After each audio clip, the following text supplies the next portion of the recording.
사랑의 하나님 우리 아버지 감사합니다.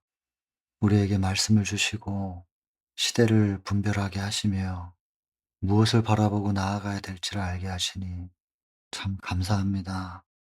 이 시간 우리가 다룬 주제는 좀 무겁습니다. 그래서 그 어느 때보다도 성령의 임재가 필요하고 성령의 지도하심이 간절해집니다. 간구드리오니 성령을 충만히 부어주셔서 하늘의 사랑과 하늘의 지혜와 능력으로 우리에게 깨달음이 있게 하여 주옵소서. 이 한 시간을 사람이 채우지 않게 하시고 성령께서 친히 채워 주시기를 간절히 바라며 이 한 시간을 오직 아버지께만 의탁을 드리며 예수님 귀하신 성으로 기도드립니다.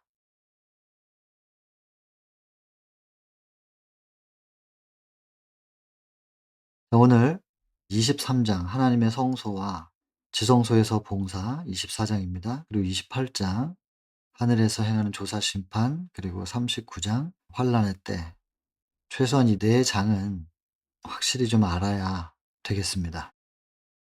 첫 시작이 뭐냐면 다니엘서 8장 14 절이죠. "2300 주야 이를 텐데 그때 성소가 정결하게 될 것이다. 그것이 하늘에 있는 것의 모형과 그림자다."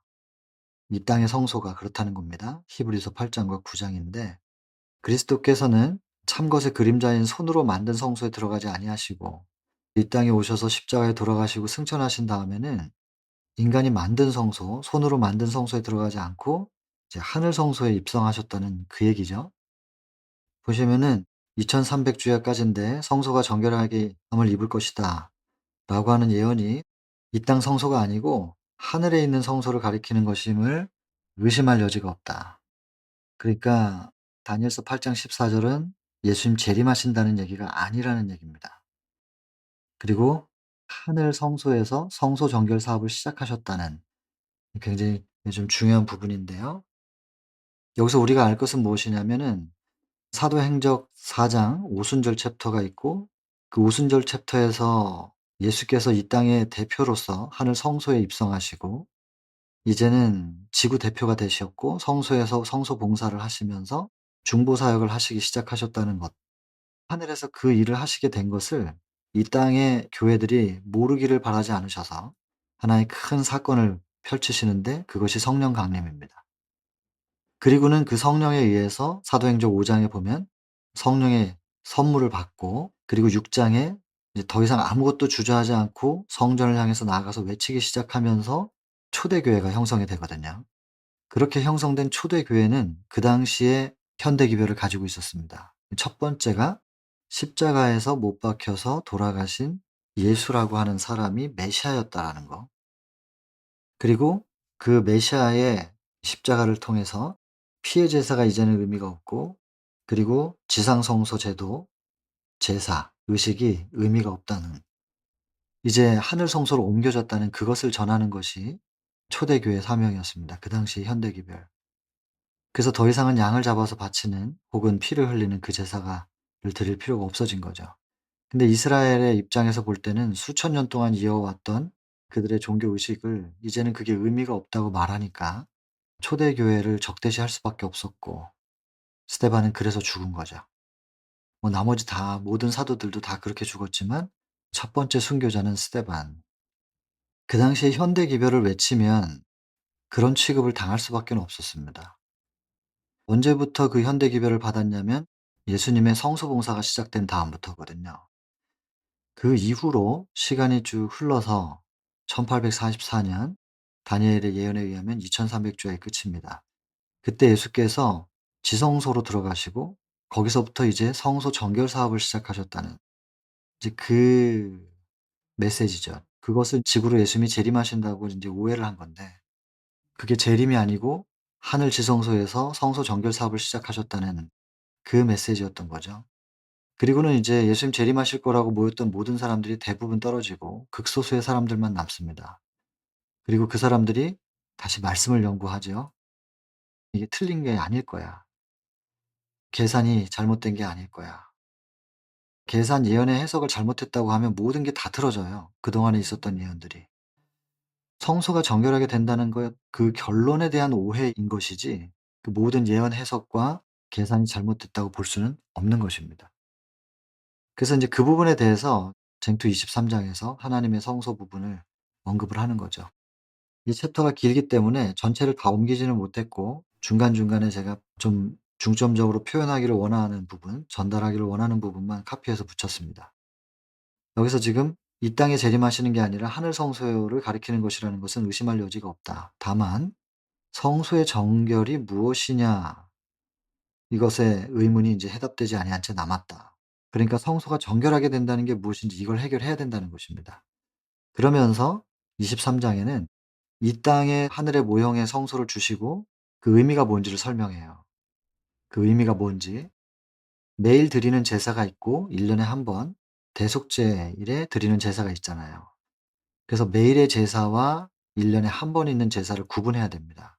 그래서 매일 드리는 제사는 이제 조속으로 드리는 제사이면서 동시에 인간이 범죄하면 그 죄를 짐승에게 안수하고 그다음에 인제 휘장에다 뿌리는, 근데 그런 것은 수시로 계속 있었던 것이고 매일 일어났었던 일들입니다. 그러나 1 년에 한 번, 1 년에 한 번 염소 2 마리를 준비해 가지고 하나는 여호와를 위하고 하나는 아사셀을, 이렇게 해 가지고 여호와를 위한 염소는 대제사장이 휘장에 뿌려졌던 모든 죄들을 다 모아 가지고 한꺼번에 여호와를 위하여 드리고 그것은 다시 속죄소에 뿌려집니다.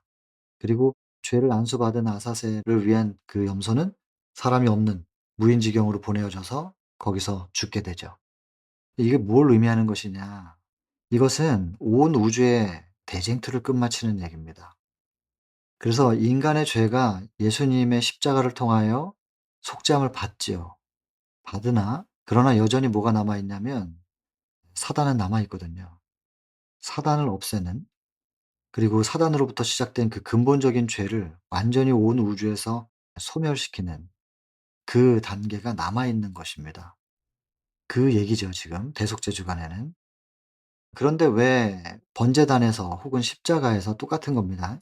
구약 시대는 번제단, 신약에선 십자가인데 거기에 인간의 죄가 다 드려졌고 속죄를 받았는데 왜 그것에 대해서 다시 심판하는가? 다시 그것을 언급하는가? 이것 때문에 인제 문제가 좀 계속해서 논쟁이 있잖아요. 이유가 있어요. 그 이유가 각 시대 대쟁투 인제 앞으로 보면 거기 나와 있습니다.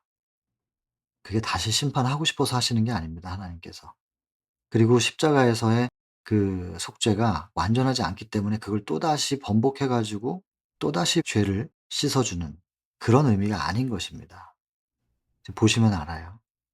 일단 모형적인 지상 성소의 정결, 거기서 대속죄 주간에 인제 죄에 도말되는 의식이 있었잖아요.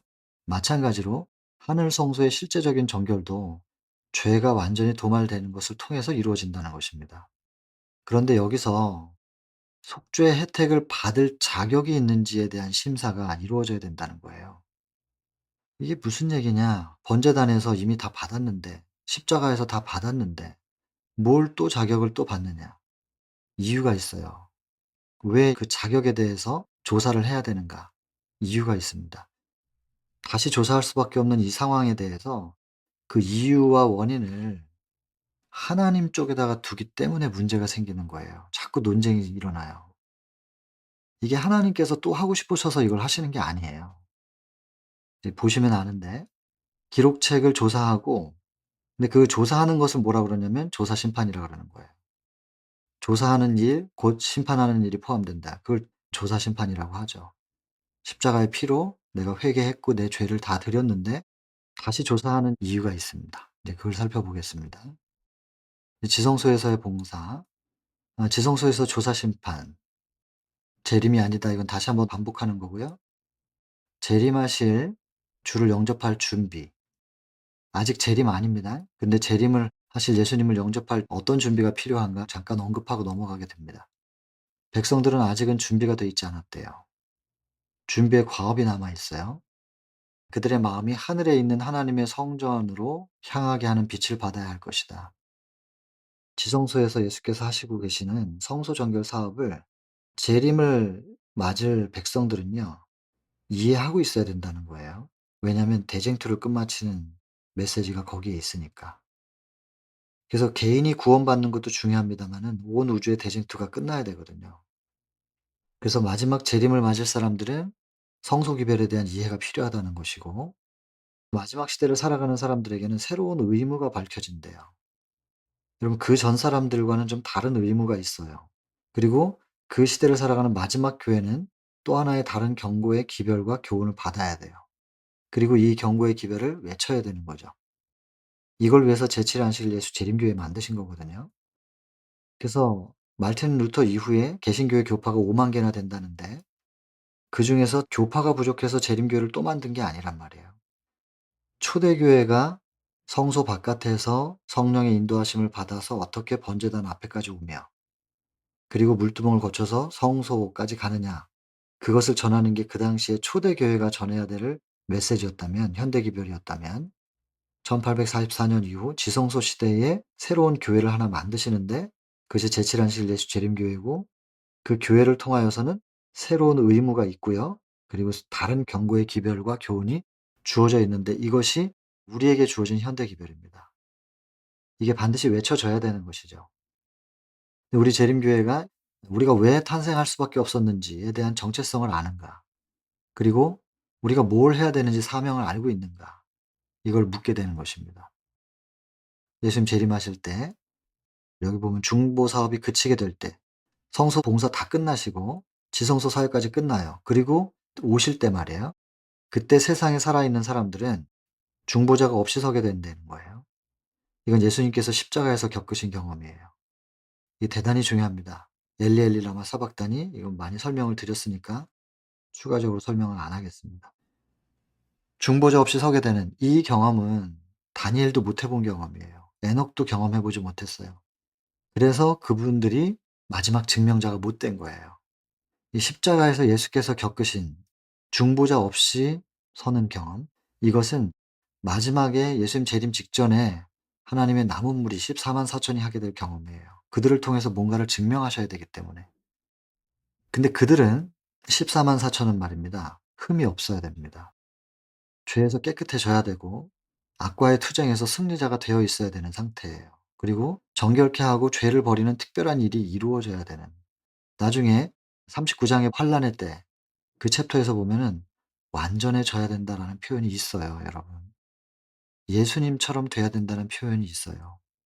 이것이 제 얘기가 아니고 기록이 돼 있는 거예요. 근데 이 부분 때문에 사람들이 이걸 거절해요. 어떻게 완전해질 수 있느냐? 어떻게 우리 인간이 예수님처럼 될 수 있느냐? 예수님과 우리는 근본이 다른데, 본성도 다른데, 이러면서 거부한단 말이에요. 이게 인제 개인의 구원의 얘기를 제가 지금 하고 있는 게 아니라, 대쟁투를 끝마치기 위해서 마지막 증명을 해야 될 사람들은 여기까지 가 줘야 된다고 하는 메시지예요. 그리고 이것이 재림교회를 세우신 이유고, 뭐 자주 말씀드리지만 일요일교회에게는 뭐 구원이 없겠냐고요. 단언할 수 없잖아요. 그들에겐 구원이 없다고. 이렇게 어떻게 말할 수 있습니까? 재림교회에게만 토요일 날 교회 가는 사람들만 구원받는다, 이렇게 말할 수 없잖아요.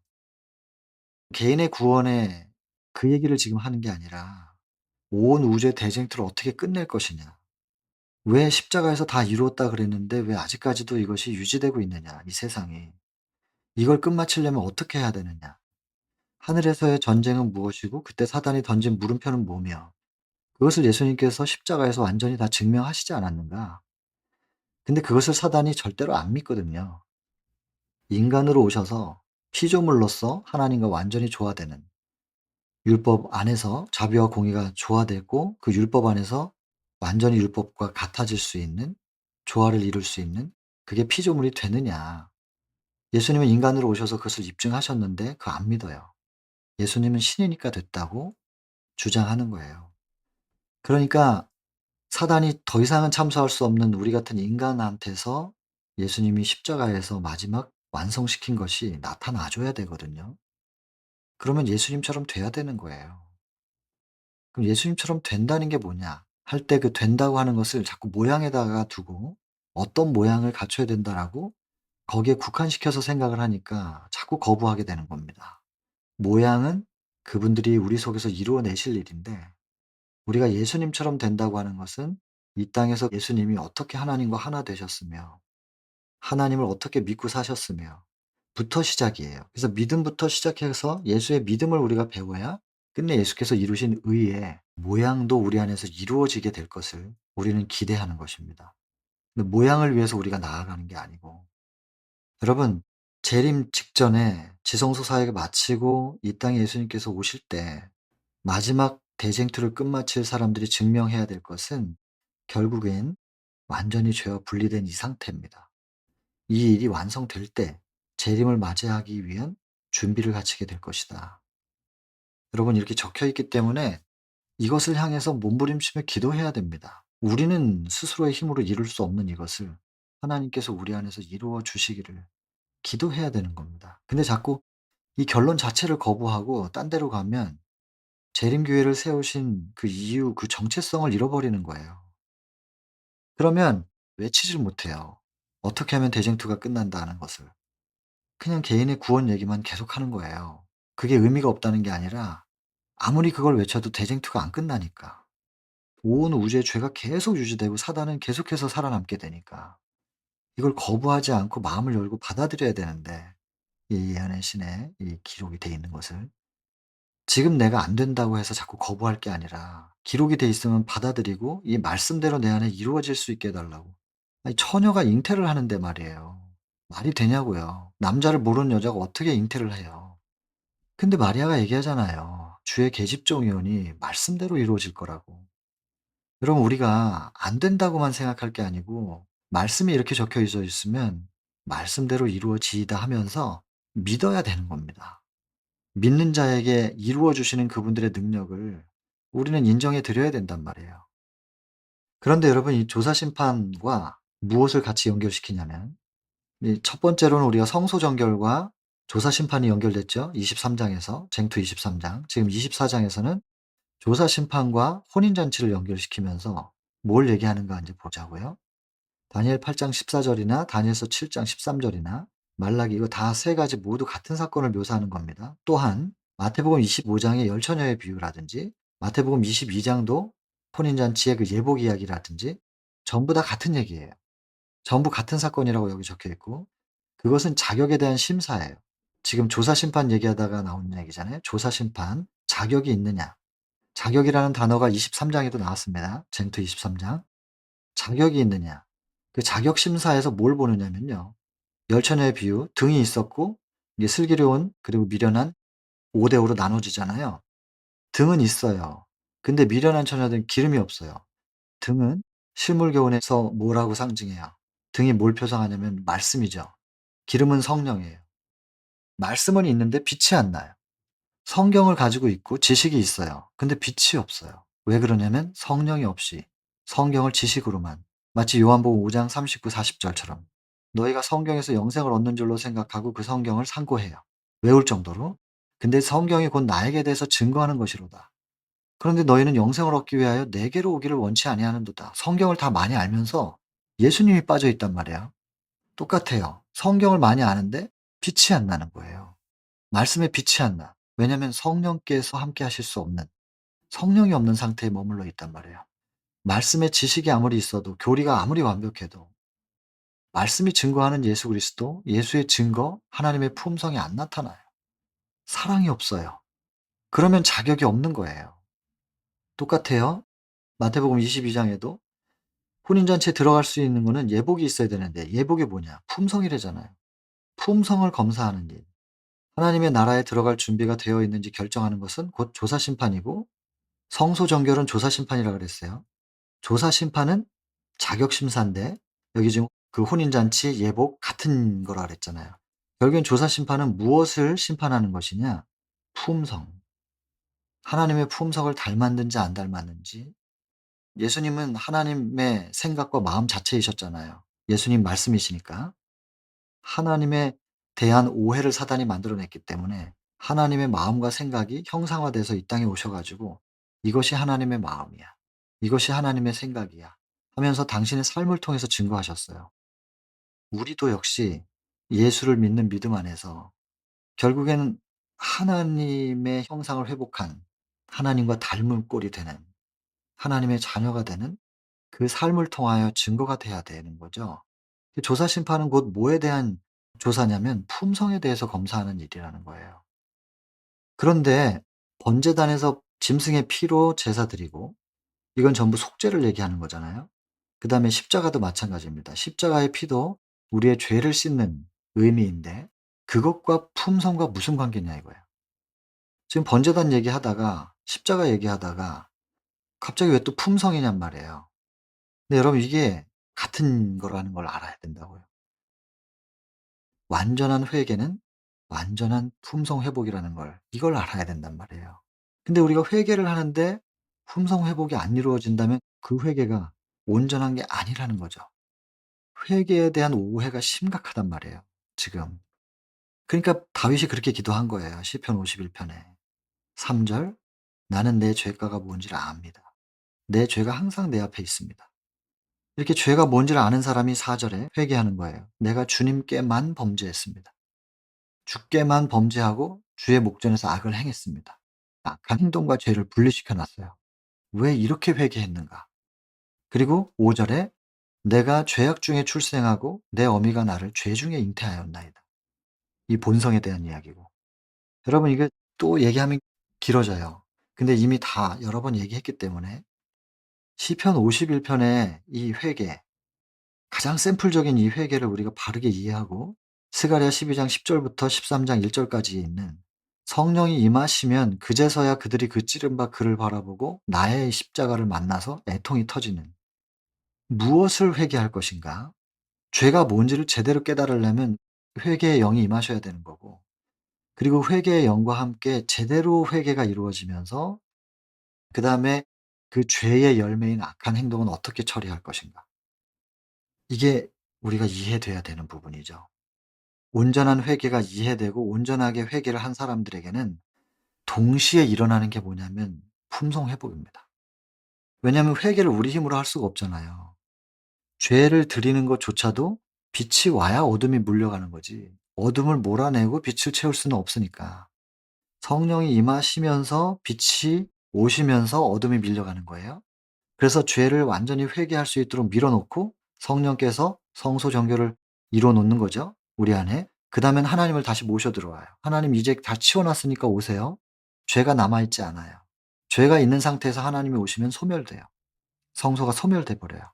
그러니까 죄를 다 치웠어요. 이제 인간이라는 성소가 소멸되지 않을 수 있어요. 하나님과 다시 하나 될 수 있는 상태를 만들어 놨어요. 이제 임하세요. 그럼 하나님이 오시는 거예요. 그래서 이 땅에 오셔서 하신 예수님의 사명이 성소 정결이었잖아요. 시대소망에서 우리 봤으니까 설명은 하지 않겠습니다. 성소 정결을 이루시고 그게 그분의 사명이었고, 이제는 승천하시고 나선 보혜사 성령께서 이제 똑같이 예수께서 하셨던 것처럼 예수의 영이 지금 말씀으로 우리를 재창조하시면서 성소 정결을 이루시는 거예요. 그렇게 하시고는 하나님을 모셔 들어와요. 그래서 결국에는 예수의 가슴 안에서 하나님과 우리가 다시 하나 되는 거예요.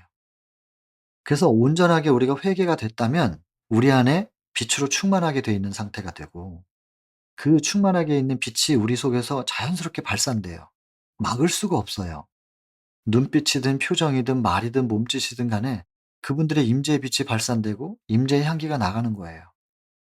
하나님의 품성이, 하나님의 임재의 빛이 우리가 연기하는 게 아니라 우리가 꾸미는 게 아니라 그냥 그렇게 발산되는 거예요. 온전한 회개가 이루어진 사람에게는 그 증거가 뭐냐면 하나님의 품성이 나타난다는 겁니다. 여러분 우리가 입으로 회개를 합니다. 뭘 잘못했다고 하고 안 그러겠다고도 하고 계속 회개를 하는데 사단은 이걸 안 믿는 거예요. 입으로 회개를 했지만 그 속에서 정말로 하나님과 조화가 이루어졌는지 어떻게 아냐는 거예요.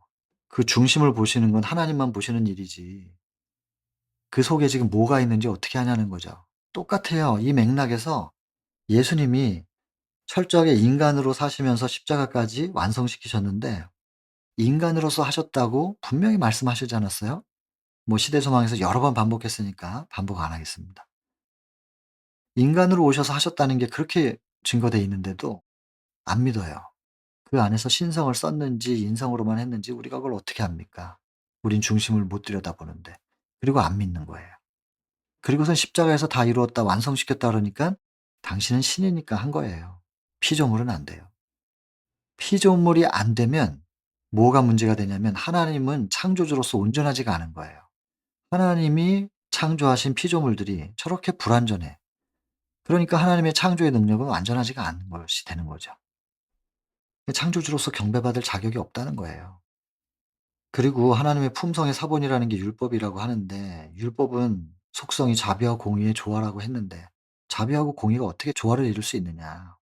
자비로 용서하고 공의로 심판하고 그게 동시에 어떻게 이루어지냐고. 하나님의 품성도 온전한 게 아니다. 이 두 가지 질문이거든요. 이걸 하늘에서는 천사들에게 왜 율법이 필요하냐. 부좌선자 1 장에 보면 그렇게 돼 있습니다. 율법 없어도 너희들은 의롭지 않느냐. 근데 괜히 율법을 만들어서 너희를 속박한다. 자유를 억압한다. 이런 분이 너희들을 사랑하시는 걸까? 이렇게 던진 거예요. 어떻게 됐든 하나님의 품성이 사랑이 아니라는 걸 계속해서 사단은 주장해요. 하나님은 사랑이 아니다. 하나님의 사랑은 온전하지 않다. 그리고 하나님의 창조의 능력은 온전하지 않다. 이 두 가지를 계속해서 공격합니다. 왜냐하면 그 두 가지가 창조주의 속성이거든요. 창조주의 속성 두 가지 중에 하나라도 흠집을 내면은 창조주로서 경배받기에 합당하지 않다는 게 되는 것이고, 그러면 '나도 경배받을 수 있는 거 아니야? 하나님도 온전하지 않으니까.' 하면서 자기가 하나님 자리에 같이 비겨 가지고 '하나님이 경배받으면 나도 그만큼은 경배받을 자격이 있어.'라고 주장하는 거예요, 사단은. 그래서 예수님은 이 땅에 인간으로 오셔서 하나님의 창조가 온전하다는 걸 증명하셔야만 됐고, 인간으로 오셔서 하나님의 형상을 닮은 모습으로 이제 사시고 끝내는 온전한 율법을 증명하시면서 사랑도 완전하면서 동시에 하나님의 창조의 능력도 완전하다. 이 두 가지를 증명하시는 거거든요. 근데 그걸 안 믿는 거예요. 인간이 아니었다는 거예요. 신이었다는 거죠. 시대소망 1 장에 그렇게 돼 있잖아요. "인간은 하나님의 율법의 계명에 온전히 순종할 수 없다. 인간은 안 된다." 그럼 예수님은 했어요. 인간은 안 된다 그랬는데 예수님이 인간이 아니기 때문에 됐다는 거잖아요. 그 예수님의 인성이 우리의 인성과 다르다고 주장하면 사단의 말을 하고 있는 거예요. 사단은 그렇게 말한다고 적혀 있잖아요. 시대소망 1 장. "인간은 하나님의 율법의 계명에 온전히 순종할 수 없다."라고 말하는데 예수께서 이 땅에 우리와 같은 인간으로 오셔서 사단의 기만을 폭로하실 것이었다. 이게 얼마나 중요한 얘기입니까? 그러나 예수님 속에서 일어난 거기 때문에 믿을 수 없다고 주장할 때 다른 배심원들 또 우주의 거민들이 들을 때는 사단의 말이 타당하거든요. 타당하긴 하죠. 중심을 못 보니까 그들도. 똑같은 맥락이라니깐요. 인간이 온전히 회개하고 하나님과 정말로 하나가 됐느냐. 정말로 죄와 분리되기를 이 인간이 원했을까? 내 백성인데? 사단이 주장하는 거예요. 정말로 죄와 분리되기를 원하는가? 정말로 하나님을 다시 영접하기를 원하는가? 그리고 하나님과 다시 하나 되기를 원하는가? 저 사람 마음속에서 정말 그걸 원했는지 아닌지를 어떻게 압니까? 뭐 회개한다고 했는데 저 입으로 회개를 하지만 마음 중심 속에서 정말 하나님을 모셔드리고 자기 자아를 생각하지 않고 이기적인 자기 만족을 하지 않고 오직 하나님을 모셔드리고 하나님의 심령으로 살아가기를 원한다는 걸 어떻게 압니까? 계속 질문하거든요.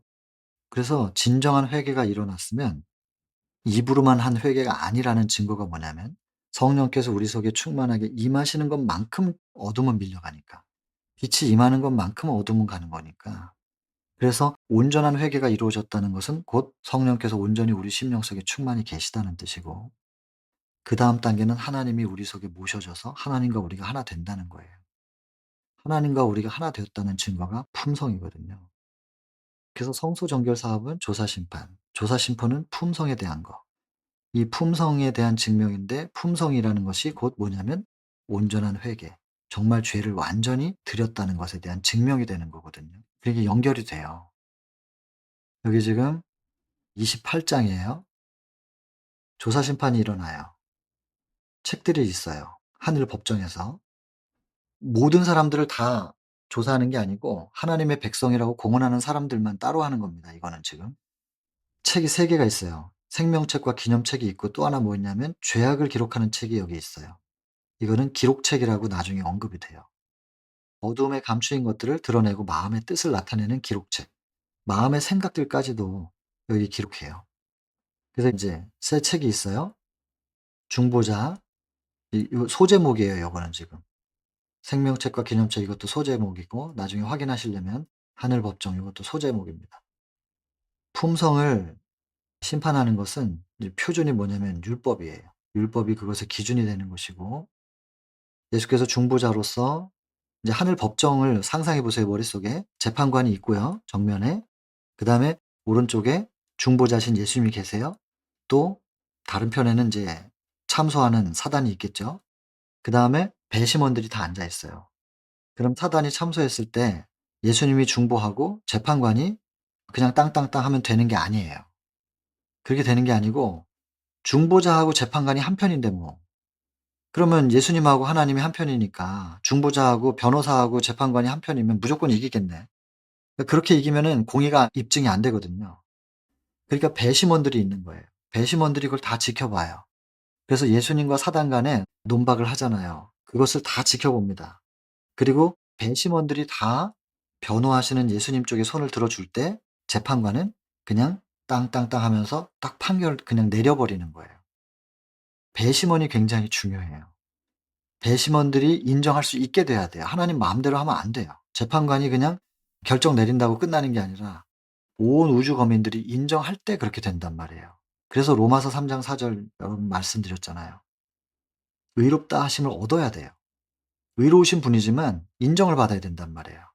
그리고 심판받으실 때 이기시려 한다. 심판, 판단받을 때 승리하기 위하여, 이 재판정에서 이기기 위하여. 그래서 심지어는 예수님이라 할지라도 의롭다함을 받아야 되고 판단을 받아야 된다니깐요. 이 재판정의 이 장면이, 증명이 예수님에게도 적용이 되고 하나님도 이 증명 받으셔야 되는 거예요. 그러니까 마음대로 절대로 못 하죠. 온 우주 거민들이 인정해야 되는 거예요. 그래야 공의가 입증이 된다고요. 그래서 중보자가 여기 계시고 누구든지 회개하지 않고 용서받지 못한 채 기록책에 죄를 남겨두고 있으면은 사단이 맞게 되는 거거든요. 사단이 이기는 거죠. 조사 심판을 왜 해야 되느냐면, 이제 A라고 하는 사람이 번제단의 피로 혹은 십자가의 피로 죄를 다 용서함을 받았어요. 회개를 했단 말이에요. 그 회개한 그 내용들이요, 하늘의 책에 다 기록이 돼 있는데 하나님 편에서만 이거 기록하는 거라고 알고 있지만, 그렇게 느낌을 받겠지만요, 이 기록을 누가 가지고 있냐면 사단이 철저하게 가지고 있습니다. 사단이 그것을 가지고 있고, 사단이 이 A라고 하는 사람이 어떤 죄를 지었는지, 그 사람을 어떻게 유혹했고 그 사람이 어떻게 거기에 반응했는지를 너무나 꼼꼼하게 자세히 가지고 있어요. 그런데 그냥 가지고 있는 것만이 아니라 어떻게 돼 있냐면, 그 죄를 하나님 앞에 가장 크게 과장하여서 얘기하는 거예요, 사단은. 이건 쟁투 39 장에 있는 걸 미리 좀 가지고 왔어요. 사단은 하늘 법정에서요, A라고 하는 사람이 어떻게 죄를 지었는지에 대해서 말을 하는데 있는 그대로만 말하는 게 아니라 과장해서 제시를 한다고요. 배심원들은 그 기록을 안 갖고 있거든요. 그러면은 사단이 이 사람이 어떻게 죄가 있다고 인제 기록한 거를 내밀면서 그것도 과장해서 주장을 하면 변호를 할 때 어떻게 해야 되겠어요? 모르고 있으면 안 되잖아요. A라는 사람이 무슨 죄를 졌는지 사단은 막 주장하는데 그거를 모르고 있으면 안 되거든요. 여기 보세요. 예수께서는 사단이 말하는 죄에 대하여, 그 A라고 하는 사람이 어떤 죄를 지었는지에 대하여 변명하지 않으신다. 그냥 인정해요. 그 사람 죄인이니까. 죄 지은 거 맞으니까. 그러나 "너는 지금 과장된 거야. 이 사람은 한 90 정도인데 넌 지금 100 이라고 얘기하고 있잖아." 그러면서 일단 사단의 주장이 과장된 것이라는 것을 먼저 증명해야 돼요. 그러기 위해서는 예수님이 죄에 대한 기록을 갖고 있어야 되겠어요? 안 갖고 있어도 되겠어요?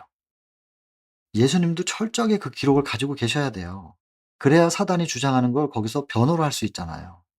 그러니까 이거를 지금 우리의 죄를 기록하는 그 기록책을 하나님께서 따라다니면서 우리가 무슨 죄를 지었는지 기록해 가지고 어떻게 하면 심판을 해 가지고 구원을 안 시키고 싶어 가지고 죄를 기록하는 것처럼, 여러분 어떻게 그렇게 생각을 할 수가 있냔 말이에요. 지금 사단이 분명히 참소할 거기 때문에 이 사람에 대해서 공격할 거 고소할 거기 때문에 그 사단의 고소 앞에서 변호를 하기 위해서는 재료가 있어야 되니까 꼼꼼하게 적는 거예요. 어떻게 하든 잘 변호해 가지고 한 사람이라도 구원시켜 주려고.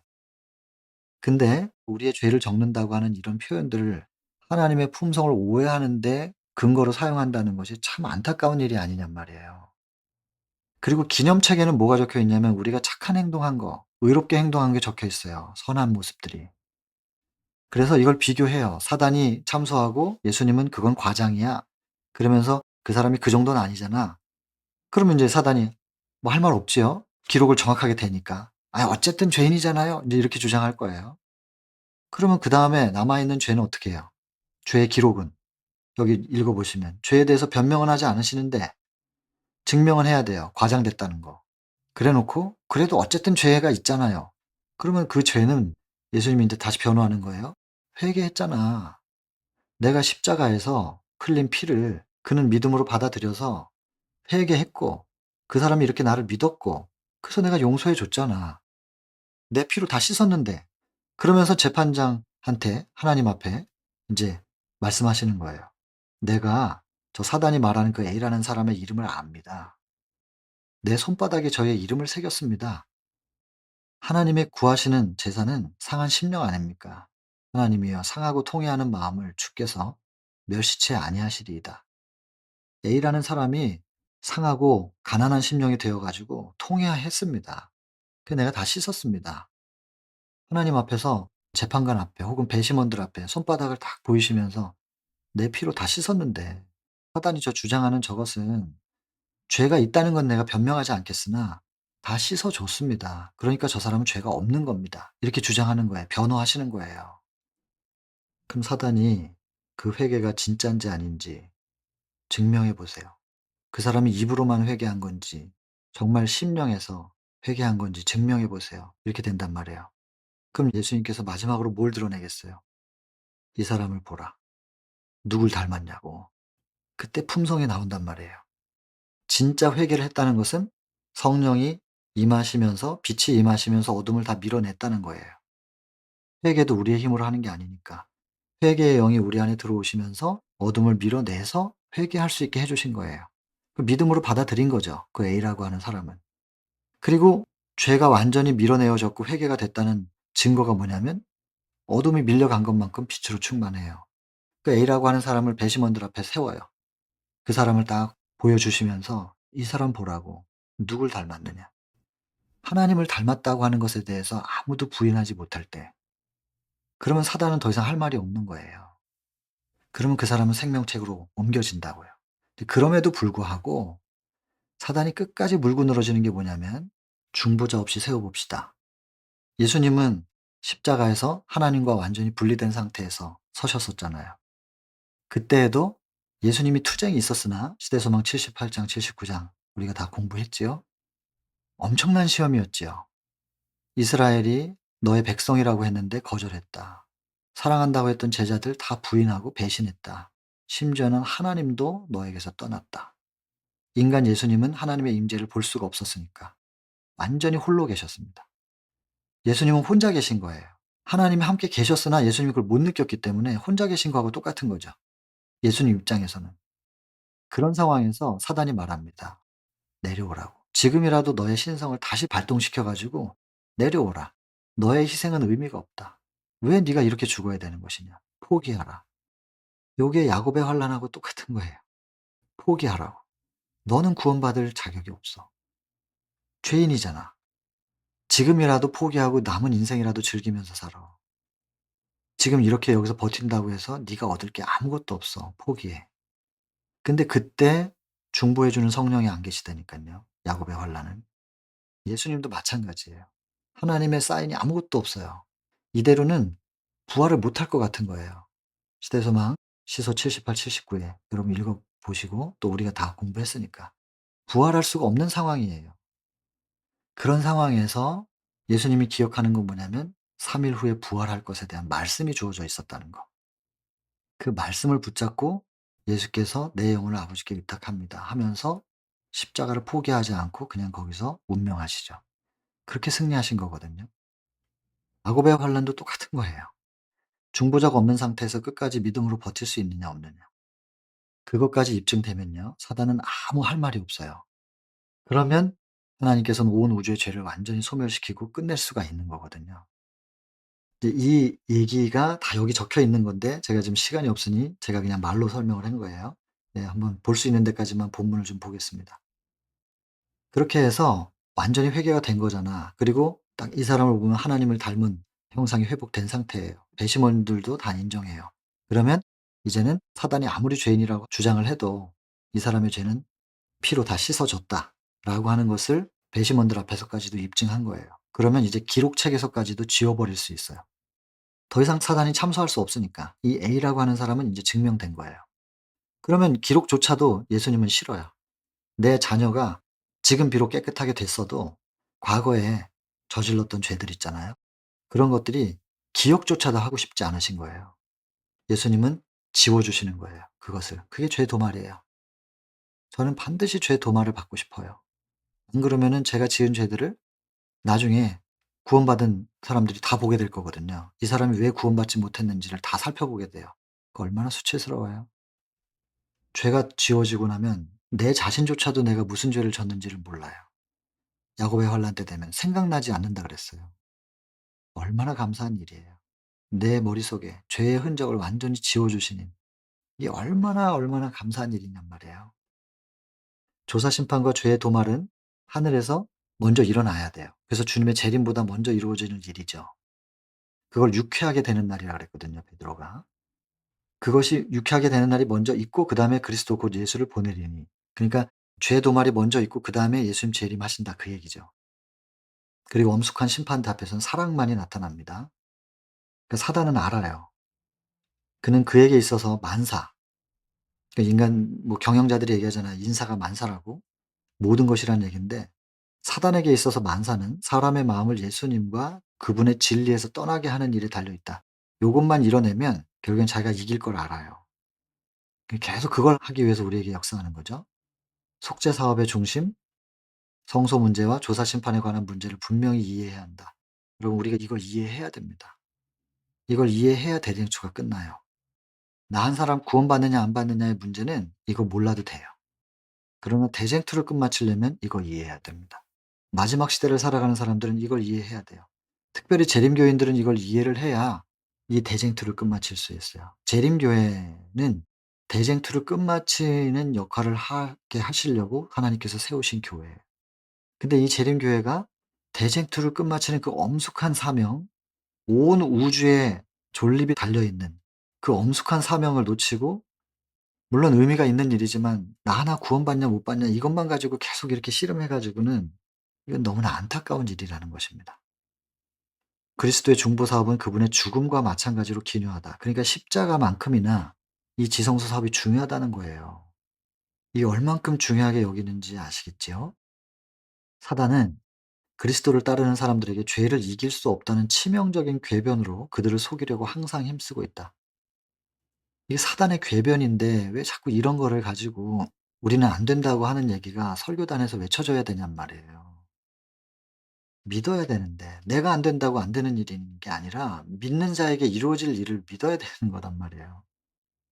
아무도 자기의 결점을 고칠 수 없다고 생각해서는 안 된다. 하나님께서는 그것들을 이길 믿음과 은혜를 주신다. 심판대 앞에 서게 될 각 사람들의 준비는, 어떻게 하면 그 심판대 앞에서 우리가 바르게 설 수 있느냐? 죄를 슬퍼해야 된다니까요. 진정으로 회개해야 되고, 그러기 위해서 심령을 괴롭게 하는 일이 지금 일어나야 되는 거죠. 그리고 이것은 철저하게 개인적으로 이루어져야 될 일이라는 거예요. 목사님이 훌륭하다고 교인들이 구원받는 게 아니고, 도움은 좀 받을 수 있겠지만, 여러분, 죄가 슬프신가요? 죄가 슬퍼야 돼요. 죄가 좋은데 참는 게 아니고 죄가 슬퍼져야 된다고요. 그래야 진짜 회개가 된단 말이에요. 그러니까 회개의 영이 임하셔야 애통이 시작되는 거죠. 그러니까 얼마나 우리가 회개의 영을 달라고, 진짜 회개를 할 수 있게 해 달라고 몸부림치며 매달려야 될까요? 야복 강가에서 야곱이 그렇게 "절대로 놓지 않을 겁니다."라고 매달리는, 목숨을 건 초인간적인 매달림으로 그런 기도의 씨름이 이루어져야 되는데 그만큼 심각하지 않거든요. 이게 괜찮다 그러니까. 도무지 안 될 것 같은 일을 돼야 된다고 말하지 않고 "안 될 것 같은 일은 안 돼도 괜찮아."라고 얘기를 하니까 심각하지가 않은 거잖아요. 처절하게 기도 안 한다니까요, 지금. 죄를 슬퍼하고 몸부림치는 야복강가에서의 그런 기도의 씨름이 안 일어나요. 그럼 대쟁투는 안 끝나요. 근데 왜 자꾸 "괜찮다, 괜찮다. 이만하면 된다."고 하는 그런 메시지들이 외쳐지고 거기 듣기가 좋으니까 대부분 다 글로 가요. 편하잖아요. 그렇게만 해도 된다 그러니까. 노아 방주 방주에 들어가고 나서 문이 닫혀 버렸죠. 7일 동안 비 안 와요. 얼마나 시험 받았을까요? 비 온다 그래 가지고 120년 준비하고 들어갔는데 문 닫았는데 비 안 오네. 그 동물들하고 그 냄새 나고 시끄러운데 계속 같이 살아야 돼 7일 동안. 바깥에 있는 사람들은 조롱해요. 야곱의 환란 비슷한 거죠 뭐. 환란의 때 죄 도말 됐어요. 인제 지성소 사회 끝난 거예요. 중보자 없이 서야 된다는 게 또 반복돼요. 그러나 여러분 아시죠? 하나님이 계셨지만 예수님이 못 느낀 거예요, 하나님의 임재를. 예수님은 먼저 알려준 어떤 메시지가 없는 상태에서 겪으셨어요. 근데 우리는 예수님에 대한 기록이 있기 때문에 이걸 공부를 해서 알아요. 그러면 중보자가 없다고 느껴지겠지만 하나님이 절대로 우리를 보호하시는 손길을 거두지 않으셨다는 것을 우린 믿어야 됩니다, 야곱의 환란 때. 그래서 실제로 우리가 공격을 받아도 뭐 총알이 그냥 떨어지고요. 검이 그냥 지푸라기처럼 되고 우리는 보호받고 있다니까요. 야곱의 환란 때는 순교자가 없어요. 절대로 그것은 육체적 고통도 아니고. 그러나 예수님이 겟세마네에서 흘리신 피땀 어린 그게 도대체 뭔지 개국 이래로 없는 환란. 안 겪어 본 사람은 모르는 거죠. 상상 이상일 거라는 거예요. 보통은 상상했던 것보다 실제로 당면해 보면은 좀 더 그것이 약한 것이 일반인데 그렇지가 않다라고 적혀 있습니다. 제가 이걸 다 카피를 못 했지만 내용이 많으니까. 구별해서 했는데도 이렇게 많으니까요. 여러분들이 나중에 다 확인해 보세요. 거기 다 적혀 있어요. 제가 하는 말들 거기 적혀 있습니다. 확인해 보세요 꼭. 사단이 마침내 회개하지 않은 자들을 완전히 지배하게 됩니다. 그래서 하나님의 백성들은 따로 있고 회개하지 않은 사람들은 인제 성령이 걷어졌기 때문에 더 이상 양심의 가책도 없죠. 그러니까 사단이 지배해 가지고 그 사람들을 통해서 하나님의 백성들을 집중적으로 공격하는 이야기가 인제 그게 인제 야곱의 환란인데 거기 쟁점은 인제 공격 대상 명분이 뭐냐 안식일이죠. 그다음에 넷째 계명 뭐 이거 다 아시는 내용일 거고. 그다음에 인제 야곱의 환란 때 야곱이 겪었던 마음이 어떤 마음인지에 대해서 들여다보면서 야곱의 환란 때 우리가 겪을 일이 무엇인지를 지금 이제 비교하는 겁니다. 그래서 야곱의 이야기가 쪼끔 언급이 됩니다. 근데 그 야곱의 환란의 핵심이 무엇이냐면 이 환란이 자기의 죄 때문에 초래된 것이다. 자책이에요, 자책. 이 죄책감 이거 사단이 주는 건데 여기 눌리면은 못 일어납니다. 내가 죄인인 건 틀림없이 맞지만 그 죄는 내가 예수께 다 드렸다. 그렇기 때문에 내 죄에 대한 결과를 물으려면 예수님께 가서 물어라. 이렇게 말할 수 있어야 됩니다. 단 하나의 죄라도 일말의 죄라도 아직 예수님께 넘겨지지 않고 남아있는 죄가 있으면 그 죄를 가지고 사단이 우리를 짓눌러 가지고 죄책감에 눌려서 우리는 포기하게 되는 거죠. 철저하게 지금 은혜의 시기 동안에 우리가 해야 될 건 뭐냐면 죄가 뭔지를 알려달라고 기도하고 그 죄를 깨닫게 하시는 성령을 통하여 깨닫게 된 죄를 최대한 빨리 완벽하게 예수님께 빨리 드려야 돼요. 하늘 성소로 빨리빨리 다 옮겨 놔야 돼요. 나중에 죄가 없어야 사단에게 눌리지 않는다니깐요. 더 읽어 볼게요. 야곱도 인제 그건데 유일한 희망은 하나님, 유일한 방어책은 기도뿐. 기도밖에는 할 게 없어요 인제. 자기가 할 수 있는 건 다 했고 그다음엔 기도밖에 할 게 없으니까 기도하고 있는 상태인 거예요. 그 우리도 우리가 할 수 있는 건 다 해야 된다는 겁니다 이게 지금. 해 놓고 인제 기도하는 거예요. 이제 그는 그것이 용서받았다는 확증을 얻어야 된다. 결국 뭘 고민하는 거냐면 내가 완전히 용서받았는지 아닌지. 내가 혹시 남아 있는 죄가 있는 건 아닌가. 이 문제예요. 이 야곱의 환란이. 사단은 인제 주장하는 거예요. "너는 너의 죄 때문에 멸망받는 거다." 그리고 에서를 충동해 가지고 이렇게 공격하게 하고 믿음의 족장이 기도로 밤새울 때 범죄한 것을 깨닫게 하여 그를 낙심하게 하고 하나님을 붙든 손을 놓쳐 버리게 하고자 노력하는 거거든요. 야곱은 거의 절망하는 상태. 그리하여 야곱은 진정으로 자기의 죄를 회개하고 하나님의 자비를 받고자 탄원한다. 천사를 굳게 붙들고 열렬하게 마치는 승리를 얻는 건데 우리는 끝을 아니까. 사단은 어떤 음모를 갖고 있느냐면요. 인제 뭐 백성들 다 죽이려고 하는 거죠, 하나님 백성들. 그리고 하나님의 백성을 참소하는 일에 뭐 최선을 다하는 것이고 하나님의 계명을 지키는 적은 무리들이 있는데 요 무리는 사단의 최상권을 거부해요. 근데 만일 그 최상권을 거부하는 사람들을 세상에서 제거해 버릴 수만 있으면 그는 승리가 완성될 걸 믿어요. 그래서 그들의 죄를 하나님 앞에서 과장되게 이제 제시하고 사단은 그들이 자기에게 사로잡힌 자들이라고 내 백성이라고 주장해요. 하나님 거 아니라는 거예요. 하나님의 백성이 아니라고 주장하고 그들은 그의 손에 넘겨 주어서 멸망시킬 수 있게 해 달라고 요구하는 거예요. 주께서는 허락을 하세요. 시험할 수 있으면 해 보라고. 욥에게 허락하신 것처럼. 욥을 허락하신 것처럼 허락해요.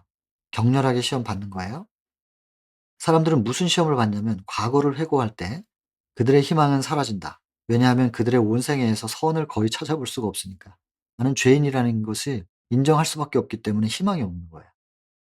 근데 사단은 그들의 상태가 절망적이고 오점은 영원히 씻어버릴 수 없다는 생각을 갖게 하므로 씻어졌는데 씻을 수 없다고 생각하게끔 하는 거예요. 그걸 가지고 위협한다는 거예요. 그는 그들의 믿음을 파괴시키므로 무슨 믿음이겠어요? 십자가에서의 속죄. 완전한 속죄인데 그 속죄에 대한 믿음을 파괴시키므로 그들이 그의 유혹에 굴복하고 하나님께 대한 충성을 포기하게 하는 거예요. 하나님의 백성들은요. 그들이 겪는 고민은 진리를 위하여 당하는 핍박을 두려워하는 게 아니래요. 핍박 두려워할 정도는 이제 다 지나갔어요. 이미 그 정도 수준은 넘은 거예요. 근데 그들이 고민하는 게 뭐냐? 아직껏 모든 죄를 다 회개하지 못했을까 봐. 혹은 그들의 어떤 결점 때문에 하나님께서 약속하신 것이 나에게 성취되지 못할까 봐. 만일 그들이 완전히 용서받았다. 너희들의 회개는 완전했다. 라고 하는 보증만 받을 수만 있다면 뭐 이런 고민들은 없었을 거라는 거죠. 그러니 여러분, 지금 이게 뭐 문제겠어요? 회개에 대한 이해가 바른가? 바르게 회개했는가? 온전한 회개가 이루어졌는가? 지금 그 문제라니까요. 죄의 문제를 어떻게 처리했느냐 그 문제라고요, 지금. 그리고 그들은 악의 큰 물결을 저항하거나 방어할 능력이 없음을 깨닫고 가책을 느껴요. 그들은 그들의 기도가 즉시 응답받지 못할지라도 믿음을 버리지는 않습니다. 여기 지금 가책을 느끼지만 그러나 믿음을 끝까지 포기하지 않습니다. 용서해 주셨었다. 악한 자의 최후의 운명 쭉 읽어보시고요. 여기 보시면 사단이 계속해서 죄인이라고 하는 것을 우리에게 강요할 때 그들은 그 죄들을 다시 생각해낼 수가 없는 왜냐하면 죄가 도말됐기 때문에 이때 알아요. 죄인인 건 틀림이 없고 그래서 나는 희망이 없는 것 같은데 내가 무슨 죄를 졌는지 생각이 안 나는 거예요. 그러면 그때 알죠. 완전히 도말된 거구나. 충성된 하나님의 종에 대한 상.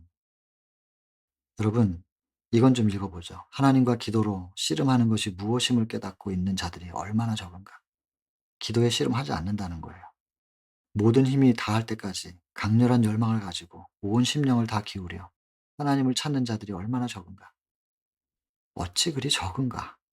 오늘날 믿음을 조금밖에 활용하지 않는 자들은 사단의 기만적 권세와 양심을 억압하는 법령에 굴복될 위험이 크다. 여러분 지금 우리의 회개가 온전한지를 돌아보자라고 외쳐야 됩니다. 그리고 회개의 영이 내게 임할 수 있게 해달라고 처절하게 기도해야 됩니다. 그리고 지금 이 은혜의 시기에 단 1마리라도 죄를 남기지 않고 빨리빨리 하늘 성소에다 옮기는 이게 이루어져야 되는데 그런 몸부림들이 일어나지 않는다는 거예요. 그렇게 기도의 씨름을 하는 사람들이 얼마나 적으냐. 왜냐하면 괜찮다 그러니까. 괜찮다 그러니까 이 정도면 되는 줄 알아요. 아니거든요. 처절하게 자기를 살피고 지금 부족하다 싶으면 처절하게 매달려야 될 때인데 너무 기도하지 않는다는 거예요. 이 심각성을 너무 느끼지 못한다는 거죠. 그들이 등한히 한 믿음의 교훈. 이것 때문에 무서운 절망 가운데서 나중에 배우게 되는 거죠.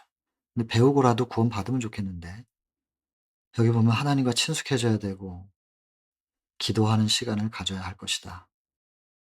임박한 큰 환난, 개국 이래로 그때까지 없던 환난.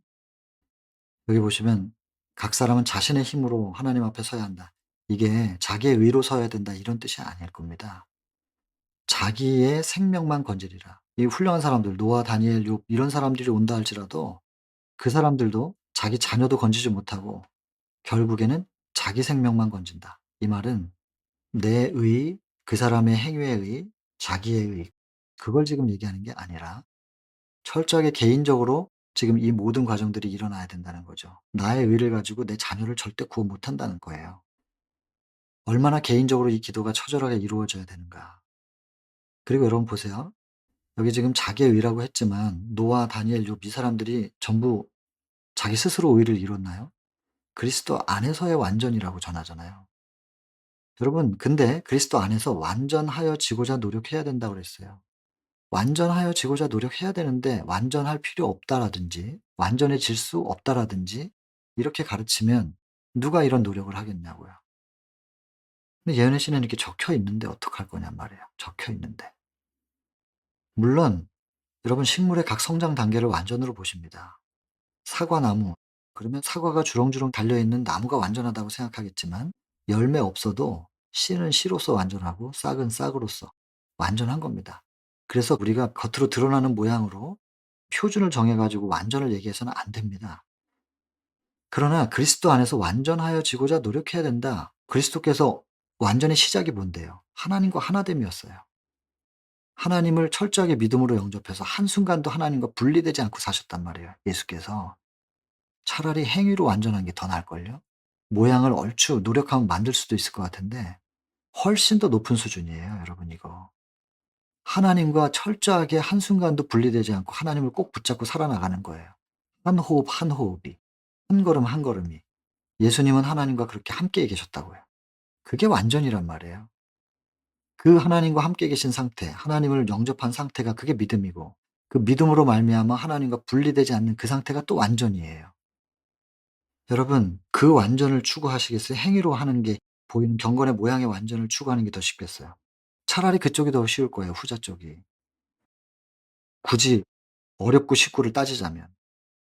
근데 여러분 자꾸 행위적인 완전을 추구하면서 완전이라는 얘기를 하면은 그 행위에 의다라고 하면서 굉장히 과민하게 반응하는.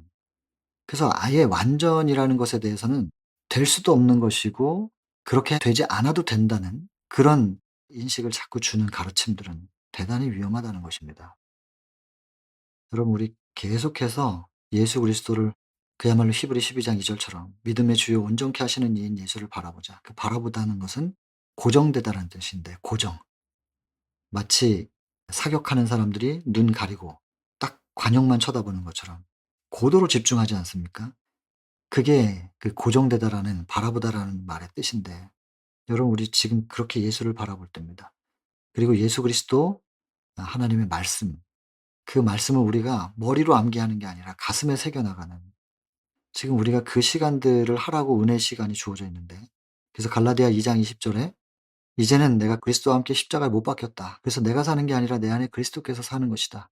그리고 내가 육체 가운데 살아가고 있지만 이것은 내가 그리스도를 믿는 믿음 안에서 사는 것이다. 주님이 바울 안에, 바울이 주님 안에." 그래서 이거를 어떻게 표현했냐면 예수님은 생명으로 바울 안에서 사셨다. 바울은 육체로 살아가는 것 같았지만 그리스도를 살았다. 두 분이 같이 살고 있었던 거예요. 여러분 이게 이루어져야 된다니까요. 지금 이 은혜의 시기에 예수 그리스도와 함께 살아가는 법 이게 이루어지면 훗날 중보자가 없어도 눈에 보이지는 않지만 눈에 보이는 모든 상황들을 볼 때 내가 구원 못 받을 것 같지만 예수님께서는 십자가상에서 부활 못할 것 같았지만 그러나 포기하지 않을 수 있었던 것은 하나님과 함께 계셨던 예수님 완전히 하나님을 마음속에 모시고 살 때 하나님이 어떤 분인지를 정확하게 알고 있었기 때문에 내가 지금 눈으로 인간적으로 좀 식별하지 못해서 그렇지 하나님은 나하고 함께 계셔. 우린 그걸 믿어야 된다니깐요. 우리는 보호받고 있다는 것을 온 우주가 나를 바라보고 있다는 것을 절대로 버림받은 게 아니라고 하는 것을 은혜의 시기 동안에 동행했던 그 추억이 있기 때문에 우리가 절대로 포기하지 않게 된다는 것이죠. 완전하고자 노력해야 됩니다. 완전은 하나님과 하나됨입니다.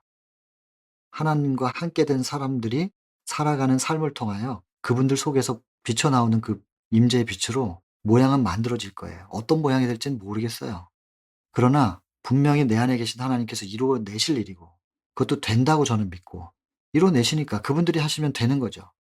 근데 그것을 내가 하려고 해서는 도저히 안 되는 거니까 아예 생각도 안 해요, 그 모양에 대해서는. 그러나 내가 하나님과 어떻게 완전하게 함께 동행하겠느냐. 그거야말로 진정한 완전이죠. 그 완전이 이루어지면 모양은 자연스럽게 되는 겁니다. 완전하여지고자 노력해야 된다. 완전이 뭔지 생각하셔야 되는 것이죠. 그리고 그 완전이 이루어질 수 있도록 노력해야 되는 것이고 노력하라 그랬으니까요. 예수님께서 계명을 지키셨다. 예수님 안에는 사단이 이용할 수 있는 죄가 없었던 것이죠. 그것은 환난의 때에 서게 될 사람들에게서 반드시 나타나야 될 상태이다. 이거 보세요. 우리는 이 땅에 사는 동안 그리스도의 속죄의 피를 믿는 믿음을 통하여 죄와 분리되어야 한다. 예수님처럼 돼야 되는 거잖아요. 완전 무결함. 사단이 이용할 만한 죄가 없는 상태. 그렇게 돼야 되잖아요. 그럼 우리가 이렇게 지금 죄 없다라고 말할 수 있는 사람이 없지요? 그렇다면 우리에게 요구되는 건 뭐겠냔 말이에요. 완전한 회개죠.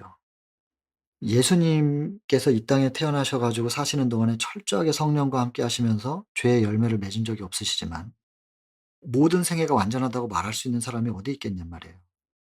그러나 우리의 마지막은 철저한 회개를 통하여 예수님이 그렇게 이루셨던 그 상태에 우리가 도달할 수 있는 것입니다. 철저한 회개를 통하여. 그래서 사단이 이용할 수 있는 죄가 없었던, 전혀 없었던 그 상태처럼 마지막 환란의 때에 서게 될 사람들 14만 사천들은요. 예수님과 같은 그 상태가 반드시 나타나야 될 상태라는 거예요. 이게 돼야 우주 거민들, 배심원들 다 보고 피조물이 되는 거잖아. 그러면은 사단은 더 이상 할 말이 없다고요. 마지막 부분입니다. 하나님의 백성들은 고난을 면치 못할 것이다.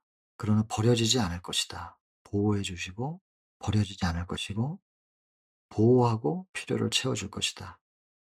여러분, 우리 이거 중보자가 없는 상태, 홀로 서 있는 것 같지만 절대로 혼자 있는 게 아닌 것을 보호받고 있기 때문에 버티기만 하면 예수님의 재림의 그 광명을 보게 될 것을 믿는 거죠. 요것만 좀 볼게요. 하늘 전쟁은요. 부조 1 장에서 계시록 12장 여기 이렇게 시작되잖아요. 하나님이 사랑이신가? 부조 1 장에서 적혀 있죠. 이게 지금 총정리하는 거예요. 천사들은 율법이 필요 없는데 괜히 만들어 가지고 강요한다. 그러니까 사랑이 아니란 얘기죠, 강요하는 하나님은. 그 사랑의 속성이 자비공의라는데 조화가 되나? 그다음에 피조물들이 그 율법과 조화되지 못하면 안 되게끔 만들어 놓고서는 왜 되게 강요하냐 이거예요. 그러니까 창조도 완전하지 않다는 거죠. 그러니까 이거 증명해야 돼요. 그다음에 에스겔 28 장에 특별히 18 절 사단이 자기 성소를 더럽혔다고 나오죠. 성소는 하나님의 임재의 자리입니다. 성소로서 창조됐는데 범죄하면서 하나님과 분리됐고 그 하나님과 분리된 상태를 인간에게도 유혹해 가지고 하나님과 분리시켜 버리는 거죠. 창세기 3 장으로 그래서 부조 3 장이기도 하고 이 땅으로 전쟁의 무대가 옮겨져서 예수님의 사명이 뭐겠어요. 하나님의 품성의 완전함을 증명해야 되고 그 품성의 사본인 율법의 완전을 증명해야 됩니다. 그리고 자비와 공의가 조화를 이룰 수 있는지 증명해야 되죠. 그다음에 피조물로서 그것을 다 증명해야 돼요, 인간으로서. 예수님이 이거 하신 거예요. 이거 다 증명시키셨어요, 십자가에서. 근데 사단이 마지막 요거 안 믿어요. "인간으로서 한 거 아니다. 당신은 신으로서 한 거다." 그러니까 인제 남은 자손이 뭘 해야 되냐면 '인간도 이게 되는가? 인간 안에서 이 율법이 온전해질 수 있는가? 하나님의 형상 회복될 수 있느냐? 하나님과 하나됨이 이루어질 수 있느냐?' 이거 증명하면 되는 거예요. 심지어는 예수님이 겪은 모든 것들을 다 심지어 하나님과 분리돼서 혼자 서 있는 것 같은 그런 상황 속에서도 하나님과의 관계를 포기하지 않을 수 있을까 과연? 그게 야곱의 환난 주는 거예요. 더 이상 사단이 할 말이 없어져요, 거기까지 끝나면. 야곱의 환난 때 포기하지 않고 버티는 사람들. 그 사람들을 통해서. 그래서 인간 속에서 이게 이루어지려면 말입니다.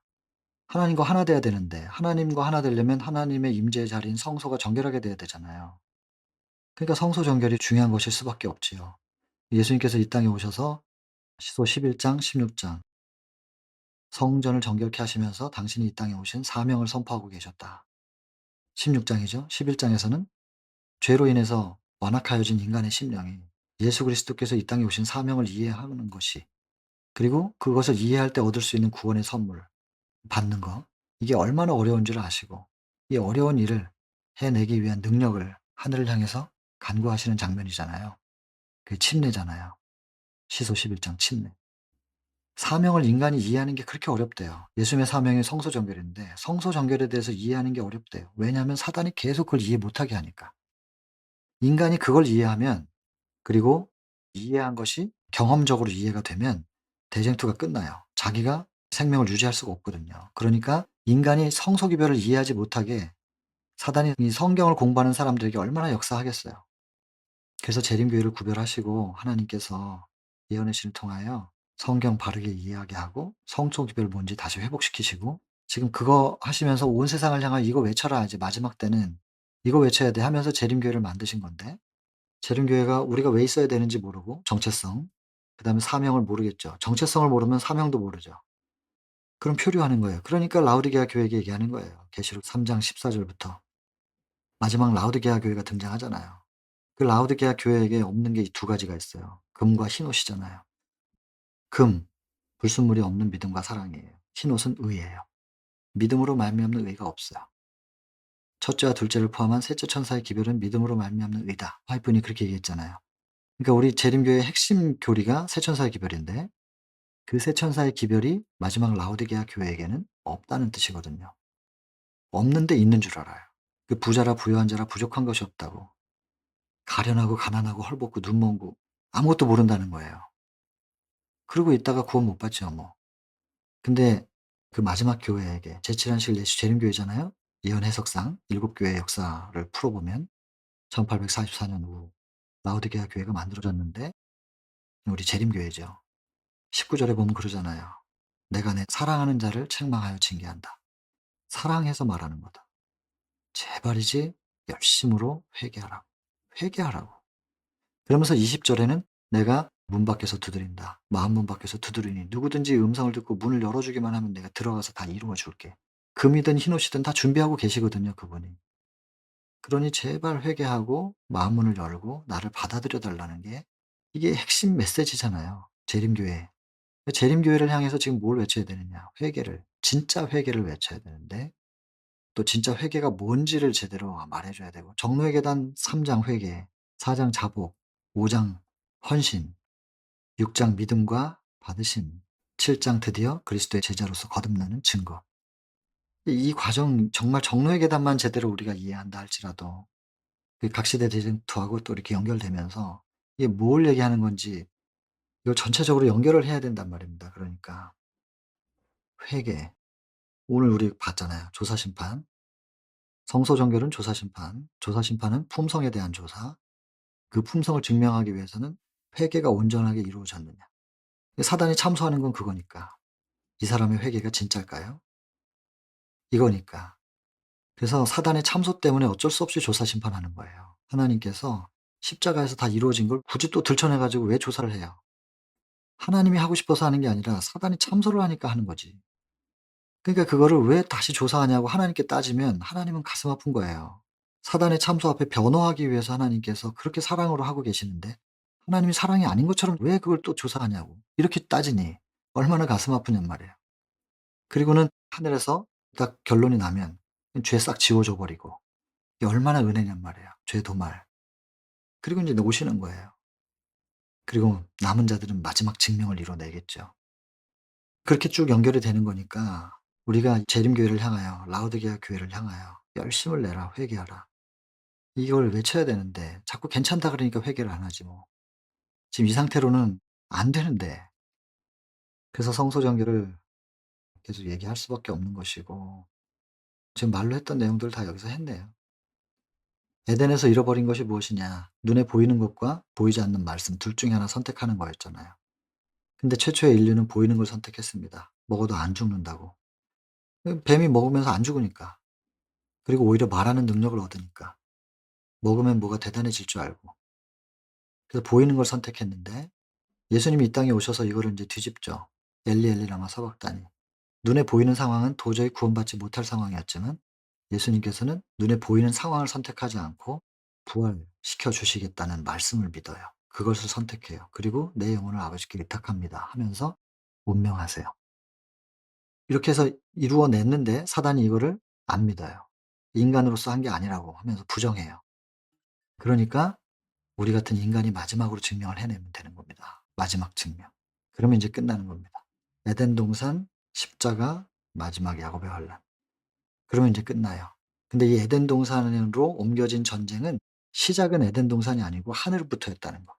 하늘, 에덴 동산, 십자가, 마지막 야곱의 환란. 이렇게 큰 줄기가 있어요. 마지막 증명이 돼야 돼요. 이 증명을 할 수 있는 사람들을 준비시켜야 돼요. 이 마지막 증명을 해낼 수 있는 사람들을 준비시키는 기별이 있어요. 그 기별이 재림교회에게 주어진 현대기별이에요. 그걸 이해를 해야 되는데 그 기별을 이해 못하면 마지막 증명자들이 안 나와요. 어딜 향해서 달려야 되는지를 몰라요. 그러면 대쟁투가 안 끝나요. 재림 못 하세요. 징조가 부족해서 재림 못 하시는 거 아니에요. 징조는 충분해요. 재림하실 수 있어요. 근데 이 마지막 증명이 안 돼, 아직은. 그래서 못 오세요. 아직 숫자가 부족해요. 이거 이루어지려면 세천사 기별 이루어져야 됩니다, 우리 속에서. 정말 창조주 경배가 우리 속에서 이루어질 때 창조주를 통하여 마지막 바벨론인 자아에서 벗어나는 경험을 해요. 이게 예언적으로만 적용할 게 아니고 우리가 내 자아로부터 벗어나는 경험을 하고 자아는 이기니까 이기로부터 벗어나서 이타, 사랑, 율법이 회복되는 거예요. 그러면 하나님을 닮은 형상이 나타나요. 그러면 내 자식이다 하면서 도장을 찍어주는 게 세천사의 기별이에요. 셋째 천사 기별, 하나님의 인. 그래서 이 세 천사의 기별이 우리 안에 이루어지고 이걸 경험적으로 이해한 사람들이 마지막 증명을 해요. 온 우주가 하나님의 인받은 사람을 하나님의 자녀로 합당하다, 동의하게 되면 증명되는 것이다. 피조물에게서 율법이 이루어질 수 있다는 것. 하나님은 창조주로서 완전하신 분이고 인류의 구원을 위해 목숨을 버리신 분은 자비와 공의의 조화를 이루신 사랑의 하나님이시라는 것 또한 증명이 되는 것입니다. 우리를 통해서 마지막 증명이 이루어지면 이제 대쟁투가 끝납니다. 제가 준비한 내용들은 이제 대충은 다 했는데 자, 여기까지만 하겠습니다. 여러분 마음들을 좀 정돈하시면서 개인기도 하시고 마치겠습니다. 끝까지 시간이 많이 됐는데 들어주셔서 감사합니다.